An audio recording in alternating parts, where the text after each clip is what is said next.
श्री स्वामी समर्थ. स्वामी समर्थ अनुभूती या चॅनलमध्ये आपलं स्वामीमय असं स्वागत आहे. जर चॅनलला सबस्क्राईब केलं नसेल तर लगेच सबस्क्राईब करा, की जेणेकरून येणाऱ्या नवीन व्हिडिओचे नोटिफिकेशन तुम्हाला सर्वात पहिले मिळतील. जर नवीन स्वामी भक्त असतील, स्वामी सेवेकरी असतील तर त्यांनी आपल्या चॅनलला सबस्क्राईब करायला विसरू नका. जर तुमचेही असेच काही स्वामी अनुभव असतील तर मी दिलेल्या नंबरवर तुम्ही मला नक्की व्हॉट्सअप करू शकता. कारण आपल्याला जो अनुभव येतो तो जर आपण इतरांना शेअर केला तर आपलेही निश्चितच प्रश्न सुटल्याशिवाय राहत नाहीत आणि स्वामी महाराज आपल्याला आणखीन अनुभव, चमत्कार दाखवत असतात. त्यामुळे जास्तीत जास्त लोकांपर्यंत अनुभव शेअर करा. तर आजचा अनुभव हा खूप म्हणजे खूप म्हणतो ना आपण की डोळ्यात पाणी आणणारा किंवा आपल्याला आपल्या मनाला हे शब्द खूप लागणारे असं त्या ताईंचं. तुम्ही पण एक स्त्री आहात, त्या स्त्रीचं दुःख काय असतं हे या अनुभवातून तुम्ही पण जाणवाल. त्यामुळे हा अनुभव तुम्ही शेवटपर्यंत ऐका. त्या ताईंचं नाव आहे सुनीता. त्या ताई सांगतात की मला अनुभव सांगायचं एकच कारण म्हणजे की मी खूप म्हणजे खूप हाल अपेष्टा सहन करून स्वामींनी माझ्या नशिबाचे फासे बदललेले आहेत आणि ते मला समजत नाही आहे की माझं अगोदरचं आयुष्य म्हणजे मी कशा काळोख आयुष्यातून आज चांगली आणि वेल सेटल झालेली आहे. ताई सुशिक्षित आहेत, शिकलेल्या आहेत, त्यांचं मिस्टरही शिकलेले आहेत, सुशिक्षित आहेत. सासरची माणसं त्या ताईंच्या लग्नाला जवळजवळ 4 ते 5 वर्ष झालेली आहेत. पण त्यांचे जे काही सासू सासरे आहेत ते शिकलेले नाही आहेत. ते पण आपण म्हणतो ना की एकतर माणूस पूर्ण अडाणी पाहिजे किंवा एकतर पूर्ण शिकलेला तरी पाहिजे. तसंच त्या ताईंचं झालं. ताई शिकलेल्या असून सुद्धा त्या सासू सासऱ्यांची खूप सेवा करायच्या. त्यांच्या मनामध्ये सासू सासऱ्यांविषयी कधीच राग नव्हता, कधीच द्वेष नव्हता. असंच त्या ताईंचं लग्न झालं. लग्न झाल्याच्या नंतर ताई सासू सासऱ्यांकडे राहायला गेल्या. ताई वेल सेटल असल्यामुळे त्यांना सांगण्यात म्हणजे त्यांच्या मिस्टरांचा जॉब तर चांगलाच होता, पण ताईंची खूप इच्छा असायची की मी आता शिकलेली आहे, मला यांनी जॉब करून द्यावा. पण त्यांच्या सासूबाईंचा विरोध होता. कारण त्या म्हणजे त्या म्हणतात ना एक सासूरवाशीन सासू पण कसं दाखवायचं, अशा पद्धतीने त्या ताईंना म्हणजे सुनेला त्रास द्यायच्या. त्यांच्या मिस्टरांनी सांगितलं की तू जॉब करू नको, तू फक्त घरातलंच पहा म्हणून. मग त्या ताईंनी असेच दिवस म्हणजे जवळजवळ 1 ते 2 वर्ष घरात काढले. त्यावेळेस त्यांची सासू असं इतका त्रास द्यायची, इतकं छळायची.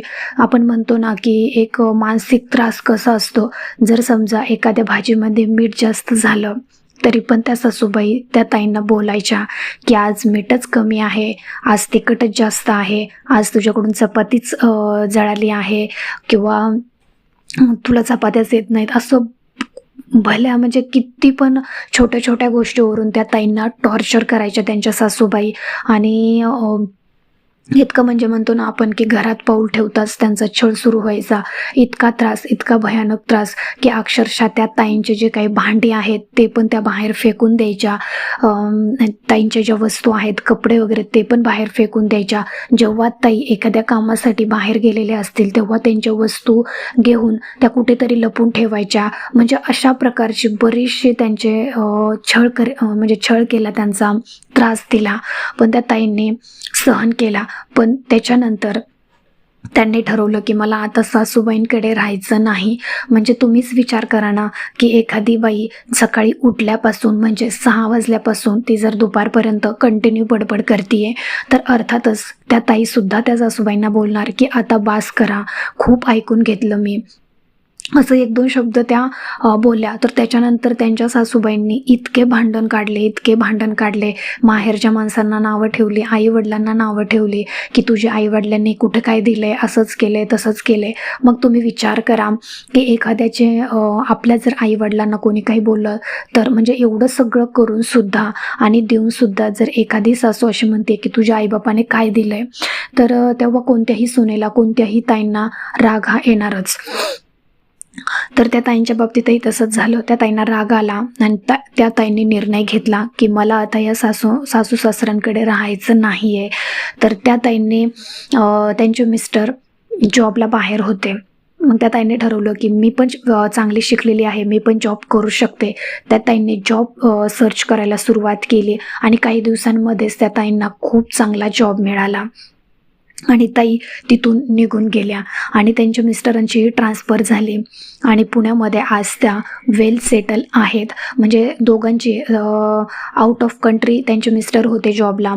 त्याच्यानंतर ताई सासू सासऱ्यांकडे राहत होत्या काही दिवसांसाठी, पण त्या सासू सासऱ्यांचा छळ पाहून ताईंनीही जॉब करण्याचा निर्णय घेतला.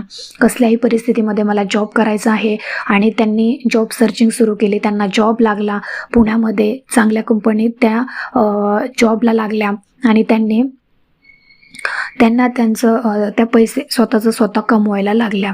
त्याच्यानंतर त्यांच्या मिस्टरांनी ट्रान्सफर करून घेतले आणि ते दोघेही इथे घर घेऊन आता राहायला लागलेले आहेत.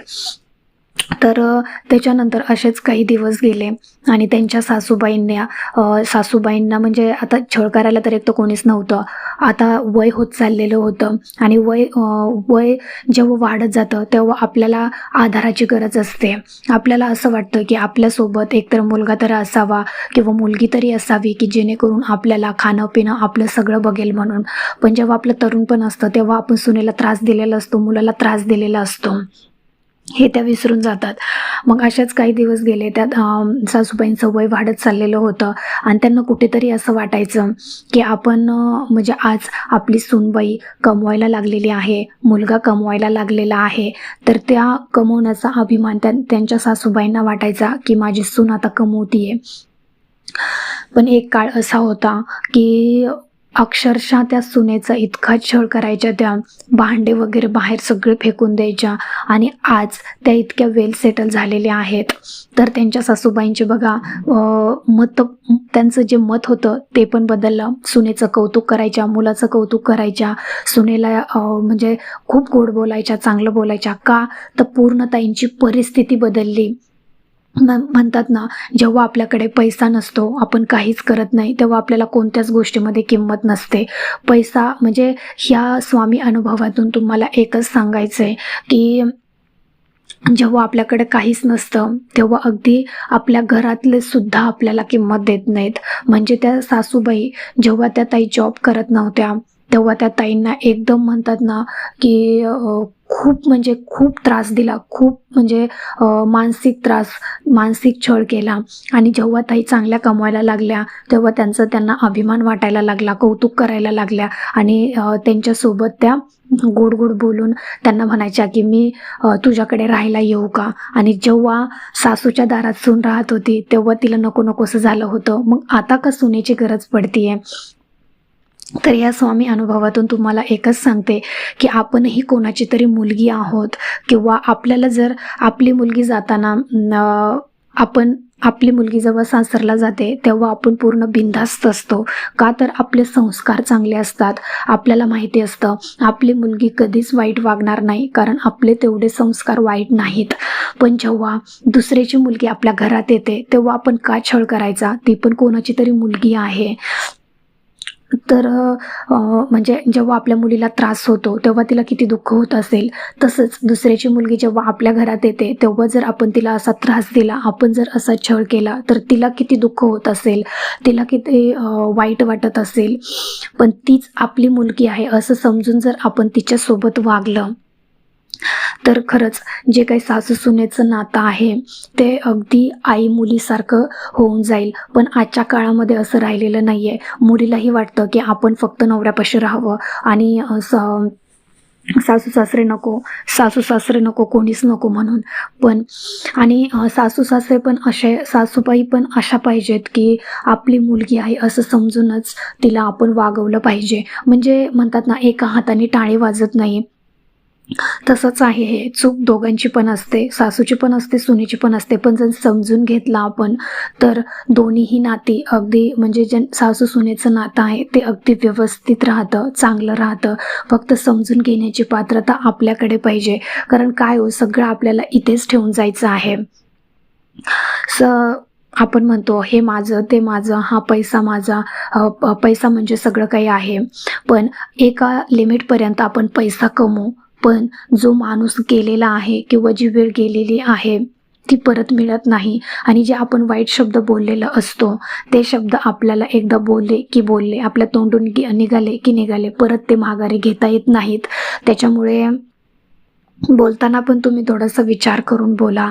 पैसा आज नाही उद्या कमवता येतो, पण गेलेली माणसं, आपण दिलेला त्रास हा परत मिळवता येत नाही.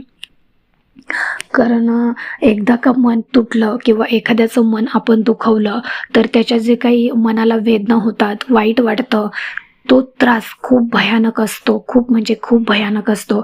असंच ह्या ताईंनी खूप मानसिक त्रास सहन केला. पण जेव्हा म्हातारपण आलं तेव्हा त्यांना सुनेची गरज पडलीच. तेव्हा ताईंनीही त्यांना, सासूला असं सांगितलं की जोपर्यंत तुमचे हातपाय चालतील तोपर्यंत तुम्ही पण आता कमवून खा, आणि ज्या दिवशी तुम्ही बसलेला दिसताल त्या दिवशी मी तुम्हाला बघेल. आता हा निर्णय ताईंचा बरोबर आहे की नाही हे आपण जज करणारे नाही आहोत. हे ताईंचा निर्णय झाला की त्यांना हा बरोबर वाटतोय की नाही.